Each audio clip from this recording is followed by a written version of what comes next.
कोलकाता में आज ईडी की एक रेड पड़ी और इस रेड पर ममता बनर्जी ने ऐसा गदर काट दिया बॉस कि सब हैरान रह गए।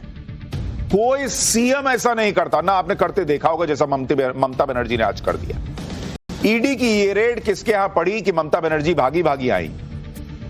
और ऐसा क्या था इन फाइलों में, इस रेड पे ऐसा क्या हुआ कि ममता इतना भड़क गई, आज आपको विस्तार से बताऊंगा। ईडी की रेड में ममता का क्या कोई सीक्रेट बाहर आने वाला है? लेकिन पहले आप तस्वीरें देखिए जो आपको शॉक दे देंगे, हैरान कर देंगी। ये दो तस्वीरें पहले देखिए। पहली तस्वीर तब की है जब आज दोपहर करीब 12 बजे ममता बनर्जी उस जगह पे पहुंच गई जहां ईडी की रेड चल रही थी। दूसरी तस्वीर तब की है जब ममता बनर्जी ईडी के रेड से बाहर आई और उनके हाथ में एक फाइल थी ग्रीन कलर की। ये फाइल लोगों ने देखी कि एकदम कलेजे से साट के जो है ममता बनर्जी ग्रीन फाइल लेके चली आ रही। अब उसमें कुछ तो दस्तावेज है फाइल में।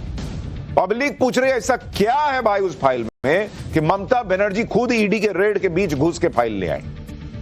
यही सवाल उठ रहा है कि ग्रीन फाइल में क्या है जो रेड सिग्नल हो जाता ममता बनर्जी के लिए। ममता बनर्जी दावा कर रही है कि इसमें उनकी पार्टी से जुड़े दस्तावेज हैं जो ईडी जब्त कर रही थी लेकिन वो वापस ले आई। दावा है कि ममता बनर्जी एक हार्ड डिस्क भी अपने साथ ले आई। रेड वाली जगह से निकलने के बाद ममता बनर्जी ने कहा कि हमारी पार्टी के सारे अहम डॉक्यूमेंट्स हथियाने के लिए यह रेड मारी गई थी। अब पार्टी के डॉक्यूमेंट्स ईडी हथिया के क्या कर लेगी? और ऐसे कौन से डॉक्यूमेंट हैं जो पार्टी के ऐसे डॉक्यूमेंट हैं कि सिर्फ और सिर्फ एक ही जगह थे, कहीं उसकी कोई कॉपी नहीं, और ममता बनर्जी वो फाइल न लाती तो भाई पार्टी खत्म हो जाती बंगाल में। तमाम सवाल है। ममता बनर्जी का आरोप है कि ईडी रेड की आड़ में बीजेपी ने टीएमसी की चुनावी रणनीति पर कब्जा करने की कोशिश की। ममता बनर्जी ने एक पूरी लिस्ट गिनवा दी भाई, जिसमें 2026 चुनाव से जुड़ी टीएमसी की कैंडिडेट लिस्ट थी, पार्टी के इंटरनल डॉक्यूमेंट से कहा जा रहा है, पार्टी की हार्ड डिस्क थी, 2026 के लिए पार्टी की चुनावी रणनीति से जुड़े दस्तावेज थे, पार्टी का चुनावी प्लान था। ममता बनर्जी आरोप लगा रही हैं कि ये सारी चीजें बीजेपी हथियाना चाहती थी और इसीलिए ईडी की टीम भेजी थी। उन्होंने सीधे अमित शाह को चैलेंज किया कि अगर वो बीजेपी दफ्तर पर रेड करवा दे तो। सुनिए कितना भड़क गई है Mamata Banerjee. How to collect all of our party hard disk, the candidate list, the party strategy, the party plan. Is it the duty of the ED and Amit Shah? The nasty home minister, the naughty home minister who cannot protect the country, and he's taking away all my party documents. If I get the BJP party office, what will be? What will be the result? They didn't have any guards, and because of election, they are collecting all my information of my party. देखो मैंने सब लेके आया. Because I rang up Potik, because he is the in charge of my party. So my hard disk, see, phone, hard disk, all they are collecting, and they have already attacked my IT office also. In fact, Sector 5, I am going there also. Mamata Banerjee full गुस्से में boss, BJP को कोस रही हैं। BJP थोड़ी चुप बैठी है, वो भी पलटवार कर रही है कि ममता बनर्जी को तो तुरंत गिरफ्तार कर लो। किसने कह दिया कि ममता बनर्जी को जेल में डालो, ये आपको बताऊंगा। ममता बनर्जी ने ईडी की रेड को लेकर अपनी पार्टी की सीक्रेट फाइलें हथियाने का जो आरोप लगाया है, उस पर ईडी ने क्या जवाब दिया, पहले वो सुनिए। और उससे भी पहले सुनिए कि पूरा मामला क्या है। ईडी ने किसको हाथ लगा दिया कि ममता बनर्जी इतना भड़क गई। दरअसल ईडी ने आज कोयला घोटाले में आईपैक के दफ्तर और उसके डायरेक्टर प्रतीक जैन के घर पर रेड मारी। आईपैक मतलब इंडियन पॉलिटिकल एक्शन कमेटी। ये एक पॉलिटिकल कंसल्टेंसी फर्म है जो टीएमसी के लिए काम करती है। ममता बनर्जी के मुताबिक इसके डायरेक्टर प्रतीक जैन टीएमसी के आईटी सेल के प्रमुख भी हैं। साल 2019 में लोकसभा चुनाव के बाद से आईपैक फर्म ममता सरकार के साथ काम कर रही है। चुनावी रणनीतिकार से नेता बने प्रशांत किशोर आईपैक के संस्थापक हैं। प्रशांत किशोर भी टीएमसी की चुनावी रणनीति को संभाल चुके हैं। अब प्रशांत किशोर से आईपैक दूर हो चुके हैं। आईपैक से प्रशांत किशोर दूर हो चुके हैं, लेकिन आईपैक टीएमसी की चुनावी रणनीति को संभाल रही है। और यही वजह है कि आज जब ईडी ने आईपैक के डायरेक्टर के घर पर, दफ्तर पर छापे मारे तो एकदम ममता बनर्जी फायर हो गई। ममता बनर्जी पहले दक्षिण कोलकाता में लाउडन स्ट्रीट पर स्थित प्रतीक जैन के घर गई, वहां 15 मिनट रुकी, कुछ फाइल और हार्ड डिस्क लेकर बाहर आई। फिर वो सॉल्ट लेक सेक्टर 5 में गोदरेज बिल्डिंग में गई, जहां आईपैक का दफ्तर था। वहां से भी ममता बनर्जी कुछ दस्तावेज उठा के ले आई। कोलकाता में ईडी रेड की कुछ तस्वीरें और दिखाता हूं। आज भारी सुरक्षा के बीच ईडी ने कोलकाता में रेड की। इस दौरान रेड के बीच में एक व्यक्ति दस्तावेजों के बंडल ले जाता दिखा। दस्तावेजों के बंडल एक गाड़ी में भी दिखे। इन दस्तावेजों में क्या था, क्या दिखा, यह तो बहुत क्लियर नहीं है, क्योंकि ऐसे रखा हुआ था, इसमें इतना कैसे दिखेगा। लेकिन आपको ईडी की रेड के दौरान की एक रिपोर्ट दिखाता हूं, जिसमें यह दिख रहा है कि कैसे ममता बनर्जी की सिक्योरिटी से जुड़े कुछ लोग दस्तावेज हाथ में लेकर भाग रहे हैं। देखिए, मैं आपको सीधा तस्वीरों की ओर लिए चलती हूँ। ये देखिए, ये लिफ्ट जो आपको दिख रही है वो सीधा इसी लिफ्ट के जरिए जो है मुख्यमंत्री 11th फ्लोर पर पहुंचे हैं, जहां पर आईपैक का दफ्तर है। हाई ड्रामा अगर आप कह सकते हैं कि यहाँ पर दिख रहा है, क्योंकि जहां एक तरफ जो ईडी के अधिकारी यहाँ पर पहुंचे हैं उनकी सुरक्षा बढ़ाई गई है। थोड़ी देर पहले हमने देखा कि किस तरह से सीएपीएफ जवान को जो है यहाँ पर लाया गया था। आप देखिए, एक के बाद एक जो है तमाम फाइल्स है। देखिए, आप देखिए किस तरह से सीएम सिक्योरिटी के जो अधिकारी हैं वो यहाँ पर फाइल्स को लेकर निकल रहे हैं। एक के बाद एक जो है अधिकारी उतर रहे हैं और उनके हाथ में फाइल्स है, और ये सभी अधिकारी जो है हाथ में फाइल्स ले यहाँ से निकल रहे हैं। ईडी ने जिस कोयला घोटाले में रेड मारी है, वो मामला है क्या, वो आपको याद दिलाता हूं। और कैसे इसका कनेक्शन प्रतीक जैन से जुड़ा है कि ईडी को उसके घर पर, दफ्तर पर छापे मारने पड़ रहे हैं। सुनिए प्रेस रिलीज में ईडी क्या बता रही है। ईडी के मुताबिक यह कार्रवाई अनूप माझी के नेतृत्व वाले कोयला तस्करी सिंडिकेट के सिलसिले में की जा रही है। इस मामले में सीबीआई ममता बनर्जी के भतीजे अभिषेक बनर्जी की पत्नी से पूछताछ कर चुकी है।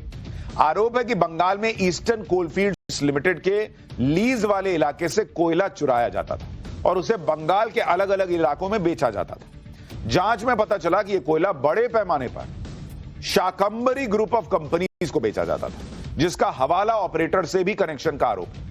ईडी ने बताया कि इसी हवाला मनी को ट्रैक करने के लिए हवाला ऑपरेटर और हैंडलर्स तक पहुंचने के लिए मनी लॉन्ड्रिंग के तहत रेड की गई। ईडी ने बताया कि इसी रेड में आईपैक भी एक ऐसी संस्था थी जिसका कनेक्शन हवाला मनी से। लेकिन ईडी की इस थ्योरी पर ममता बनर्जी को यकीन नहीं। वो कह रही है कि एक्शन तो उनके पार्टी के खिलाफ हो रहा है। ममता बनर्जी ने इस मामले में बीजेपी को लपेट दिया। कह रही है कि बीजेपी तो डाकू है, फाइल खुद उठा के ले गई। कह रही है कि डाकू बीजेपी है। सुनिए क्या कह रही है। बीजेपी इतना बड़ा डाकू है जिसका पास एक भी पैसा नहीं था, अभी हजारों लाखों करोड़ का संपत्ति हुआ है। एक आदमी को तो सीबीआई ने नहीं पकड़ा, ईडी नहीं पकड़ा। बंगाल में तो इसको इतना गद्दार है, जो बड़ा डाकत है, एक का खिलाफ में कोई सीबीआई नहीं हुआ। भाई, देश ने ऐसी तस्वीरें नहीं देखी थी कि कोई मुख्यमंत्री ईडी की रेड में पहुंच जाए, अब फाइल उठा के ले आए। बंगाल में सियासी पारा एकदम हाई है और इधर ममता बनर्जी बीजेपी को डाकू, गद्दार पार्टी कह रही है, उधर बीजेपी ममता बनर्जी को चोर कह रही है। बीजेपी का कहना है कि जिस तरह से ममता बनर्जी ईडी की रेड के बीच से दस्तावेज उड़ाकर ले आई, ये तो सीधे सीधे चोरी ना हुई। ममता बनर्जी की तुरंत गिरफ्तारी होनी चाहिए, बीजेपी कह रही है। फाइल ममता बनर्जी ले गई हैं, वो फाइल भी जब्त होनी चाहिए। सुनिए बीजेपी क्या पलटवार कर रही है। जनता के मन में, जनता के मानस पटल पर भ्रष्टाचार के लिए कोई भी ममत्व नहीं है। बंगाल की जनता ममता बनर्जी का ये जो अराजक तरीका है राज करने का, उसके खिलाफ उठकर खड़ी होगी और ममता जी के खिलाफ जवाब दी। उसी जगह में घुस के कोई फाइल चोरी करके ले जाना, पार्टी का नाम करके कोई फाइल को लेके जाना, ये अपराध है। मुख्यमंत्री अपना पद का दुरुपयोग करके जो फाइल लेके चला गया उसमें सारे तथ्य है। इसीलिए मुख्यमंत्री ऐसा करके अदालत का अवमानना किया, जो तदंत चल रहा है उसमें बाधा डाला और जो फाइल चोरी किया वो चोरी किया। इस सारे जुर्म में मुख्यमंत्री ममता बनर्जी को गिरफ्तार करना चाहिए। बीजेपी ममता बनर्जी की गिरफ्तारी की मांग कर रही है। उधर ईडी ने यह संकेत दिया है कि ममता बनर्जी के खिलाफ एक्शन हो सकता है। रेड बहुत शांतिपूर्ण चल रहा था, तभी ममता बनर्जी वहां पर आ गई, ये ईडी कह रही है। उनके साथ बड़ी संख्या में पुलिस के अधिकारी मौजूद थे। ममता बनर्जी प्रतीक जैन के घर गई, जरूरी सबूत ले गई, जिसमें फिजिकल डॉक्यूमेंट्स और इलेक्ट्रॉनिक डिवाइसेस हैं। इसके बाद सीएम का काफिला आईपैक के दफ्तर में आ गया, जहां ममता के सहयोगी और स्टेट पुलिस ने जबरदस्ती फिजिकल डॉक्यूमेंट्स और इलेक्ट्रॉनिक एविडेंसेस ले लिए। ईडी ने कहा कि ममता बनर्जी ने जो किया उससे जांच में बाधा पहुंची, इसलिए ईडी ने अब इस मामले को लेकर कलकत्ता हाईकोर्ट का दरवाजा खटखटाया है। ईडी ने बंगाल सरकार पर उसके काम में बाधा डालने का आरोप लगाया और दुनिया भर में चर्चा चल रही है भाई, सोशल मीडिया से लेकर हर जगह, कि ऐसा क्या था इन फाइल्स में कि ममता बनर्जी खुद पहुंच गई लाओ लश्कर के साथ कि लाओ फाइल दो, नहीं ले जाने दूंगा। वहीं दूसरी तरफ सीएम ममता बनर्जी ने ईडी के एक्शन के विरोध में पूरे बंगाल में प्रदर्शन का ऐलान कर दिया। ईडी ने ममता बनर्जी पर आरोप लगाए हैं कि वो अहम सबूत उठाकर ले गए। उधर टीएमसी सूत्रों के मुताबिक ममता बनर्जी सिर्फ वही दस्तावेज लेकर आई हैं जो उनके थे, जो पार्टी से जुड़े हुए थे। उधर ममता बनर्जी भी ईडी को धमका रही हैं कि एफआईआर कर दूंगी ईडी पे। ममता बनर्जी का आरोप है कि ईडी की टीम कुछ डेटा ट्रांसफर करके ले गई है। इस पर ममता बनर्जी कह रही है कि वो ईडी की फॉरेंसिक टीम पर ही एफआईआर कर देंगी। ममता बनर्जी थोड़ी पीछे हटने वाली हैं, वो ईडी को धमका रही है भाई कि तुम पे मैं एफआईआर कर दूंगी, तुम मुझे मेरा मामला लेके क्या कोर्ट जाओगे। देखिए क्या बोल रही। मैंने जो सुना उसका फॉरेंसिक टीम आया था, उन्होंने ट्रांसफर कुछ किया, ये तो पता चलेगा। वो तो फॉरेंसिक टीम ले आके पहले बहुत सारे ट्रांसफर भी किया है। वो जो किया है क्राइम किया है, इसका बारे में एफआईआर होगा फॉरेंसिक टीम का बारे में। छापेमारी को लेकर सीधे सीधे ममता बनर्जी ने ईडी बीजेपी को कटघरे में खड़ा कर दिया, लेकिन ईडी ने ममता बनर्जी के आरोपों का जवाब भी दिया है। ईडी सूत्रों से मिली जानकारी के मुताबिक आरोप यह लगा कि टीएमसी की चुनावी रणनीति को टारगेट किया गया। ईडी का कहना है कि सबूतों की तलाश में छापेमारी की गई, पॉलिटिकल पार्टी को टारगेट नहीं किया गया। आरोप है कि यह छापेमारी टीएमसी के खिलाफ है। ईडी के सूत्र कह रहे हैं कि बंगाल से लेकर दिल्ली तक 10 जगह छापे चल रहे थे। बंगाल में 6 जगह रेड हुई है। इस रेड में कैश हवाला ट्रांसफर से जुड़े सबूतों की तलाश की जा रही है। टीएमसी का आरोप है कि उनके दफ्तर पर रेड की गई। ईडी के सूत्र कह रहे हैं कि किसी भी पार्टी के दफ्तर को सर्च तक नहीं किया गया। ममता बनर्जी का आरोप है कि यह रेड 2026 चुनाव से जुड़ी हुई है। ईडी के सूत्र दावा कर रहे हैं कि इसका चुनाव से तो कोई कनेक्शन ही नहीं है, तो मनी लॉन्ड्रिंग के खिलाफ एक्शन हो रहा है। यानी ममता बनर्जी अपना माहौल बना रही है, ईडी अपना जवाब दे रही है। लेकिन ममता बनर्जी ने जो आज गदर काटा, इस तरह का गदर देश ने नहीं देखा। लेकिन ममता बनर्जी के लिए गदर काटना कोई नई चीज नहीं है। आज ममता बनर्जी ईडी को एफआईआर की धमकी दे रही, लेकिन यह पहला मौका थोड़ी है जब बंगाल में ईडी को लेकर बवाल मचा है। कभी रेड के दौरान ईडी पे हमला हो जाता है, कभी ईडी के काम में दखल दिया जाता है। साल 2024 में भी जब राशन घोटाले को लेकर ईडी की टीम दक्षिण 24 परगना में शाहजहां शेख के ठिकानों पर रेड करने गई थी, तो करीब 300 लोगों की भीड़ ने ईडी की टीम पर हमला कर दिया था, उनकी गाड़ियों के शीशे तोड़ दिए थे। खुद ममता बनर्जी का भी कई बार जांच एजेंसियों से आमने सामने का टकराव हो चुका है। आज के पहले 2021 में आपको याद होगा, सीबीआई दफ्तर के बाहर कोलकाता में ममता बनर्जी ने धरना दे दिया था भाई। वो तस्वीर कोई भूल सकता है? क्योंकि ममता सरकार के कई मंत्री और नेता गिरफ्तार हो गए थे। इसी तरह से फरवरी 2019 में सीबीआई के खिलाफ धरने पर बैठ गई थी, जब सीबीआई की टीम ने शारदा घोटाले में कोलकाता के पुलिस कमिश्नर रहे राजीव कुमार को पूछताछ के लिए हिरासत में लिया था। तो ममता बनर्जी सीधा ईडी से, सीबीआई से भिड़ जाएं, यह नई बात नहीं है। लेकिन इस तरह से रेड के बीच में जाना, फाइल उठा के ले आना, यह देश ने पहली बार देखा है। एक तरफ जहां आईपैक के ठिकानों पर हुई छापेमारी से ममता बनर्जी भड़की हुई हैं, वहीं इस मामले में कांग्रेस कंफ्यूज दिख रही है। कांग्रेस को समझ में नहीं आ रहा कि वो ईडी की इस कार्रवाई का विरोध करे या ममता बनर्जी को निशाने पर ले। आप देखिए, कांग्रेस नेता अभिषेक मनु सिंघवी ने ईडी के एक्शन पर सवाल उठाते हुए लिखा कि ईडी अब पॉलिटिकल कंसल्टेंट्स पर रेड कर रही है, क्योंकि वो फैक्ट, सच्चाई या क्रेडिबिलिटी पर रेड करने में फेल रही। कोलकाता में आईपैक पर रेड बीजेपी की दबाव बनाने वाली प्लेबुक का एक और चैप्टर है। जब डेमोक्रेसी मुश्किल में होती है तो एजेंसीज को हथियार बनाया जाता है। वहीं बंगाल कांग्रेस के नेता, के बड़े नेता अधीर रंजन चौधरी ने ईडी की कार्रवाई में दखल देने के लिए ममता बनर्जी को घेर लिया। अधीर रंजन चौधरी कह रहे हैं कि ममता बनर्जी को अगर रेड से दिक्कत है तो जैसे एसआईआर के मुद्दे पर वो कोर्ट गई थी, वैसे कोर्ट जाना चाहिए था।